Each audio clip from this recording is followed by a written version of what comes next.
یہ اپنا کام کر کے تو جائیں گے لیکن آپ اپنا کام نہیں کر پائیں گے۔ جی حضرت، کیا بات؟ الحمدللہ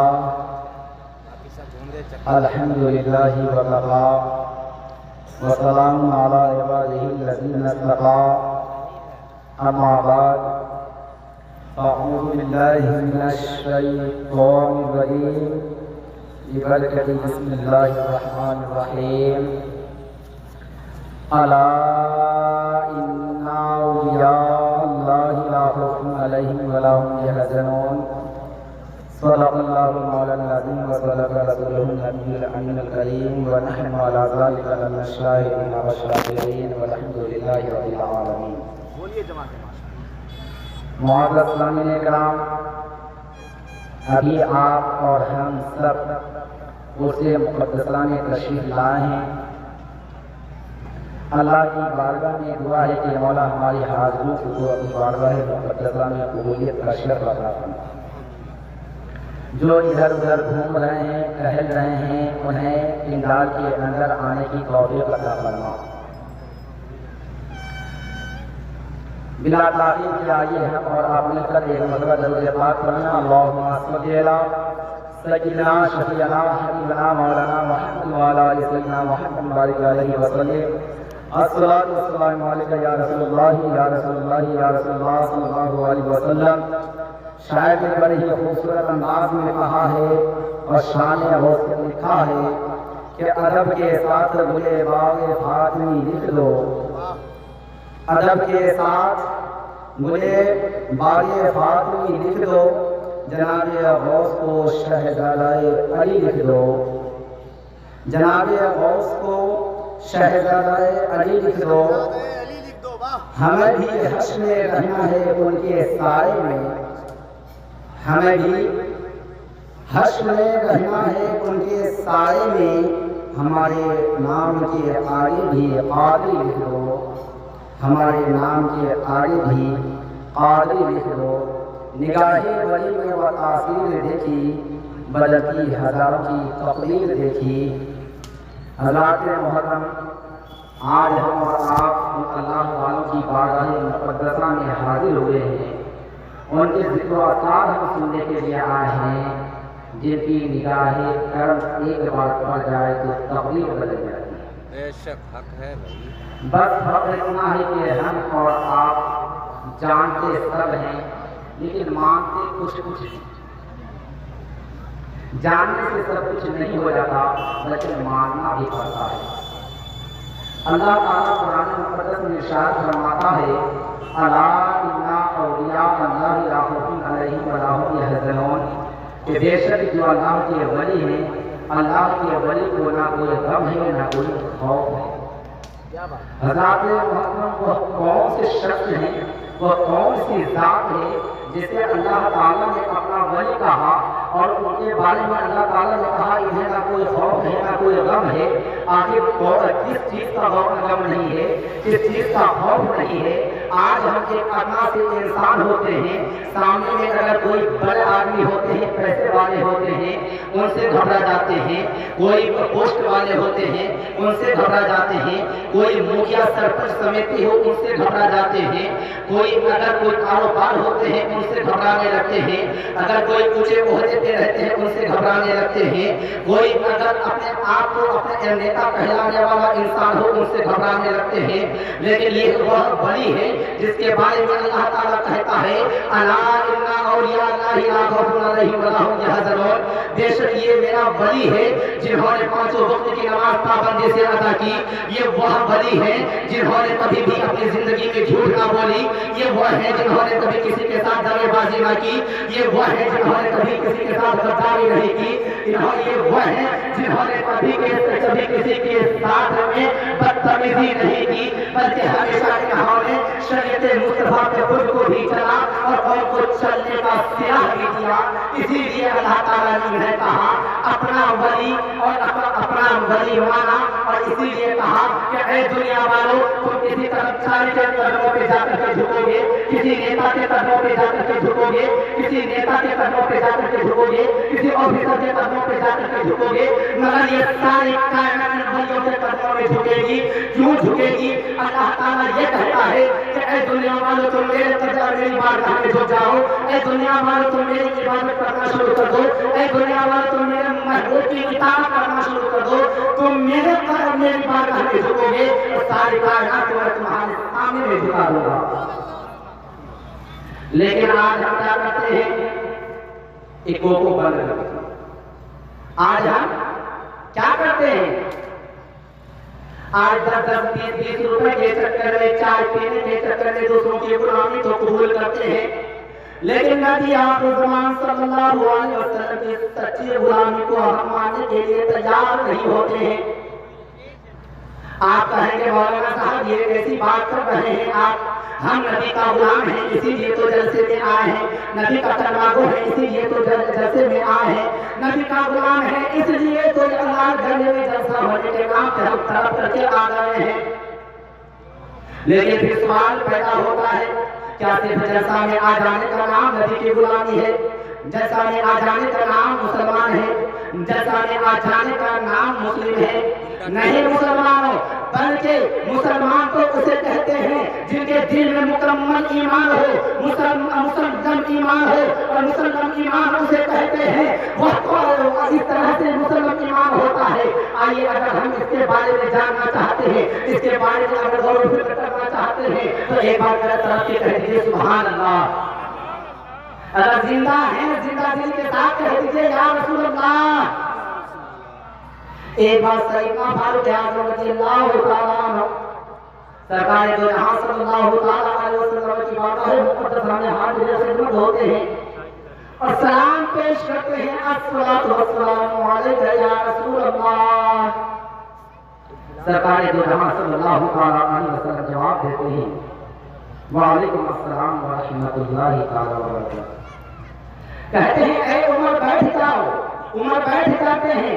سرکار دو جہاں صلی اللہ تعالیٰ علیہ وسلم سیدنا فاروق اعظم کے کلائی مبارک کو اس طرح سے تھام لیتے ہیں جس طرح سے کوئی حکیم ایک مریض کی کلائی کو تھامتا ہے اور ان کی نسل کو ٹیڑھتا ہے اور پھر ان کے مرض کو بتاتا ہے کہ تمہارے اندر کیا مرض ہے. اسی طرح سے پیغمبر اعظم علیہ الصلوۃ والتسلیم نے فاروق اعظم کے نس کو پکڑا اور پکڑنے کے بعد کہنے لگے اے عمر تم بتاؤ تمہیں اپنے مال سے زیادہ، اولاد سے زیادہ، زمین و جائیداد سے زیادہ، کرسی و حکومت سے زیادہ، یعنی کہ سب سے زیادہ تمہیں کس سے پیار ہے؟ پیغمبر اعظم علیہ الصلوۃ والتسلیم کے اس سوال کو سن کر کے فاروق اعظم کہتے ہیں یا رسول اللہ مجھے اپنے مال سے زیادہ، اولاد سے زیادہ، کرسی و حکومت سے زیادہ، تخت و تاج سے زیادہ مجھے عمر یعنی کہ عمر کو اپنی جان سے زیادہ پیار ہے. سرکار دو جہاں صلی اللہ تعالیٰ علیہ وسلم کلائی مبارک کو چھوڑ دیتے ہیں. کہتے ہیں اے عمر تیرا ایمان ابھی مکمل نہیں ہوا ہے. اے عمر تمہارا ایمان ابھی مکمل نہیں ہوا ہے. اے عمر تیرا ایمان ابھی مکمل نہیں ہوا ہے. حضور کلائی کو چھوڑ دیتے ہیں، چہرے نبوت کو پھیر دیتے ہیں. اب عمر سوچنے لگتے ہیں یا اللہ یہ کیا معاملہ ہے کہ جہاں اسلام کی بات آتی ہے، جنگ اسلام کی بات آتی ہے، خرچ اسلام کی بات آتی ہے تو عمر سب سے پہلے تلوار لے کر کے کھڑا ہوتا ہے. عمر اپنے مال و دولت کو اسلام کے لیے قربان کرنے کے لیے تیار ہو جاتا ہے. عمر اپنی جان اور مال کو قربان کرنے کے لیے تیار ہو جاتا ہے. اس کے باوجود بھی آگے کیا معاملہ ہے کہ حضور کہتے ہیں کہ عمر تیرا ایمان ابھی بھی مکمل نہیں ہے.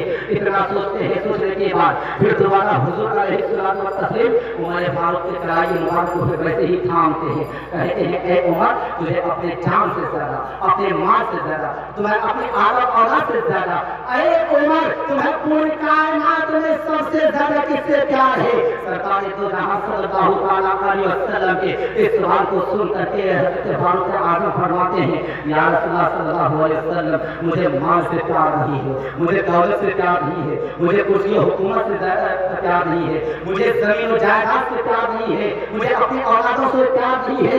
یا رسول اللہ صلی اللہ علیہ وسلم یہاں تک کہ مجھے یعنی کہ میں عمر ہوں مجھے اپنی جان سے بھی اتنی پیار نہیں ہے. بولے عمر یار پھر کس سے پیار ہے؟ بولے یا رسول اللہ صلی اللہ علیہ وسلم مجھے اللہ کے پیغمبر سے سب سے پیار ہے، سب سے زیادہ پیار ہے، اللہ کے رسول سے سب سے زیادہ پیار ہے، یعنی کہ محمد رسول اللہ صلی اللہ علیہ وسلم سے سب سے زیادہ پیار ہے. کہا اے عمر جاؤ اور یہ دنیا کو یہ پیغام دے دو دنیا کے اندر جو جس سے پیار کرے گا جنت میں وہ اسی کے ساتھ ہوگا، اور قبر سے جو اٹھے گا میدان محشر میں جائے گا قبر سے انہی کے ساتھ اٹھایا جائے گا جس سے وہ دنیا میں پیار کیا ہوگا۔ اے دنیا والوں، اب فیصلہ آپ کو کرنا ہے کہ آپ کو دنیا دار سے محبت کرنا ہے یا مدینے کے تاجدار سے محبت کرنی ہے۔ آپ کو دنیا دار کے ساتھ اٹھنا ہے بروز قیامت میں یا مدینے کے تاجدار کے ساتھ اٹھنا ہے۔ آج دو چیزوں سے انسان بہت زیادہ پیار کرتے ہیں، ایک ماں اور دوسری اولاد۔ اللہ کے حبیب علیہ الصلوۃ والتسلیم نے ان دونوں چیزوں کو فتنہ کہا ہے، اللہ تعالیٰ نے فتنہ کہا ہے، اور یہی بات یہی وجہ ہے کہ آج جب جو انسان اولاد سے محبت کرتا ہے وہ ماں کی طرف جاتا ہے، اور جب وہ ماں کی طرف جاتا ہے تو جمع ماں کو اکٹھا کرنے میں یہ نہیں دیکھتا ہے کہ یہ مال آیا حرام کا آیا یا حلال کا آیا، یہ جائز ہے یا ناجائز ہے، یہ بھائی کا حق ہے یا بہن کا حق ہے، یہ دوست و احباب کا حق ہے یا رشتے دار کا حق ہے۔ ہم نے کسی کی زمین کو بےمانی کی ہے یا کسی کی زمین کو شیطانی حملے سے اپنے آپ کو اپنے اختیار میں کیا ہے؟ نہیں مسلمانوں، بلکہ ان کے دل و دماغ میں ایک ہی بات رہتی ہے، جتنا پیسہ کماؤ گے اتنے ہی بڑے آدمی کہلاؤ گے، جتنا پیسہ کماؤ گے اتنے ہی زیادہ امیر کہلاؤ گے، جتنا پیسہ کماؤ گے اتنے ہی زیادہ بڑے آدمی کہلاؤ گے، جتنا زیادہ پیسہ کماؤ گے اتنے ہی زیادہ عزت دار کہلاؤ گے۔ حضرات محترم، اسے عزت نہیں کہی جاتی ہے جو دولت کے بل پہ کمائی جائے، عزت تو اسے کہتے ہیں جو مال ہو تب بھی عزت ہو، مال نہ ہو تب بھی عزت ہو۔ حضرات محترم، بڑا افسوس ہوتا ہے، بڑے افسوس کے ساتھ یہ شبد کہنا پڑتا ہے کہ آج قوم مسلم کی حالات ہو چکے ہیں، یہ معاملات ہو چکا ہے کہ جب قوم مسلم کو دین کی بات آتی ہے اور دنیا کی بات آتی ہے، جب انہیں کہا جائے کہ آپ دین کو چنیں گے یا دنیا کو چنیں گے، بڑے ناز سے کہتے ہیں ہم نے دین کو چنا ہے۔ حضرات محترم، اسی بیچ میں ایک سوال آ جاتا ہے، سوال کیا آ جاتا ہے کہ وہاں پہ دیکھا جاتا ہے کہ ایک پولیس آفیسر آتا ہے اور وہاں پہ وہ آدمی مسلمان ہے، اپنے آپ کو پنجوتا نماز پڑھنے والا کہلاتا ہے، اور کہلانے کے بعد ہو کرتا ہے پولیس والا آتا ہے، بھاگتا رہتا ہے، آگے بھاگتا رہتا ہے، کہتا ہے خبردار رک جاؤ ورنہ گولی مار دوں گا، فوراً وہ ہاتھ کو کھڑا کر دیتا ہے۔ کھڑا کرنے کے بعد وہ کرتا کیا ہے؟ وہ آپ کو عزت نہیں دیتا ہے، وہ آپ کو ذلیل کرتا ہے، وہ آپ کو رسوا کرتا ہے، ہاتھ کھڑا کرتا ہے، اور آپ کرتے ہیں، کرنے کے بعد وہ آپ کے قریب جاتا ہے، آپ کے ہاتھ میں ہتھیلی ڈال دیتا ہے، جیل کی کالی کوٹری میں جا کر کے بند کر دیتا ہے۔ اور کون سی کالی کوٹری میں؟ وہاں آپ کو مچھردانی نہیں ملے گی، وہاں پہ آپ کو کپڑے اوڑھنے والے نہیں ملیں گے، آپ کو وہاں پہ بیوی بچے نہیں ملیں گے، وہاں پہ آپ کے پسندیدہ کھانا نہیں ملیں گے، وہاں پہ آپ کو ایک پولیس والے نے پکڑا، ایک بار گولی کی دھمکی دی، ہاتھ کو اونچا کر دیا، جیل کی کالی کوٹری میں جانے کے لیے تیار ہو گئے، جہاں آپ کو ذلیل اور رسوائی کے علاوہ کچھ نہیں ہے۔ لیکن رب کعبہ کہتا ہے اے مسلمان، اگر تم نے میری بارگاہ میں آیا اور آنے کے بعد جیسے ہی تم نے ہاتھ کو اٹھا لیا، اسے ایسے ہی میں فوراً کہہ دیتا ہوں اے بندہ، تو نے میرے سامنے میں سرنڈر کر دیا ہے، میں نے تجھے عزت بخشی، تو نے اپنے ہاتھ کو ہاتھ کا نیچے کر لے۔ جیسے ہی آپ ہاتھ کو نیچے کرتے ہیں، آپ کیا کرتے ہیں؟ دیکھتے ہیں میرا مولا کیا کہتا ہے؟ آپ ہاتھ باندھ کر کے کھڑے ہو جاتے ہیں، جیسے کسی بادشاہ کے گھر میں، کسی بڑے آدمی کے سامنے میں، کسی سیٹ کے سامنے میں، کسی آفیسر کے سامنے میں جاتے ہیں، ہاتھ باندھ کر کے بڑے ادب سے کھڑے ہو جاتے ہیں کہ جس مسئلے کو حل کروانے کے لیے میں آیا ہوں اس مسئلے کا حل آفیسر کر دے،